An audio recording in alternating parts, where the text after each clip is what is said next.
Kepada Tuan dan Puan, para anggota DPR yang terhormat, apa kabar hari ini? Sepertinya tak sebaik biasanya. Sama, di sini pun begitu. Kita semua memang sedang diuji. Hidup memang tak selalu baik, kan? Seperti kami-kami ini, Tuan dan Puan juga mungkin lebih banyak bekerja di rumah. Kalau lihat siaran sidang atau rapat terbuka di gedung DPR sekarang sih kelihatannya banyak kursi yang kosong. Tapi biasanya juga kosong kan ya? Tuan dan Puan anggota DPR yang terhormat, saya perhatikan parlemen-parlemen negara lain fokus melawan corona. Tapi rasa-rasanya isu-isu yang keluar dari Senayan belakangan kok kebanyakan tidak terkait corona ya?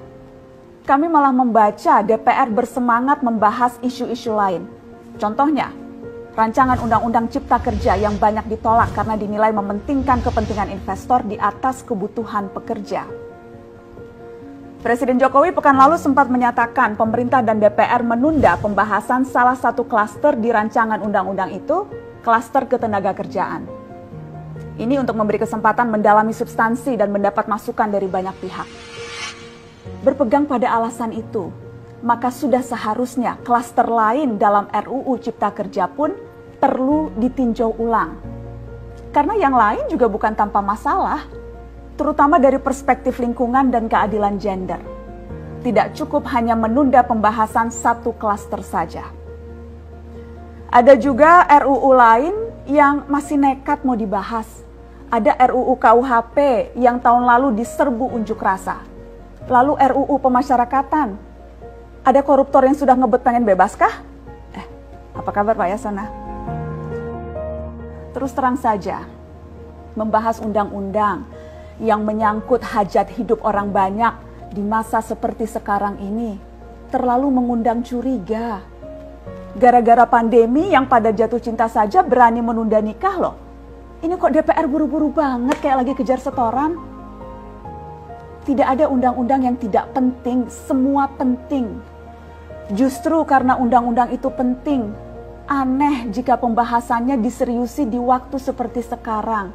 Saat dimana perhatian dan konsentrasi kita sedang terkuras bertahan hidup di tengah wabah. Produk hukumnya pun berpotensi cacat bila tidak memenuhi ketentuan, dan rasanya belum ada aturan pembahasan RUU secara virtual. Jika ngotot menuntaskan Omnibus Law, atau RUU KUHP, atau RUU pemasyarakatan, jangan salahkan jika ada yang menilai DPR tidak menjadikan perang melawan corona sebagai prioritas. Saya percaya setiap tindakan dan keputusan di masa krisis mencerminkan skala prioritas. Atau memang inikah prioritas wakil-wakil rakyat kami saat ini? Bikin ribut juga jelas tak seharusnya jadi prioritas.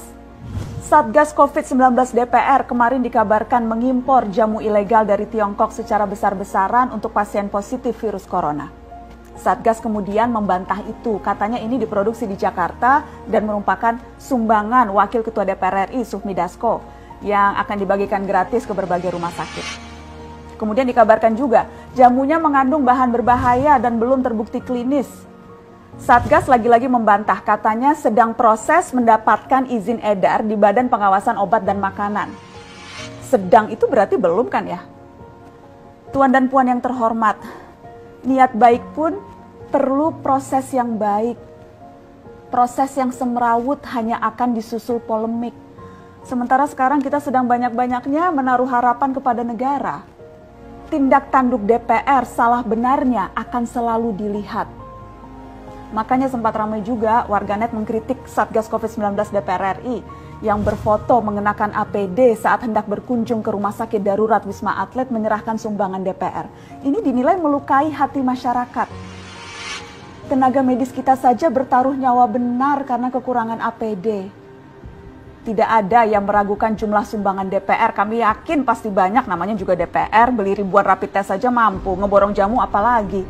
Tapi ini soal rasa dan empati. Kecuali ya, kalau yang dipakai anggota DPR itu APD yang lain, alat pelindung dewan. Salam hormat dari kami yang kalian wakili.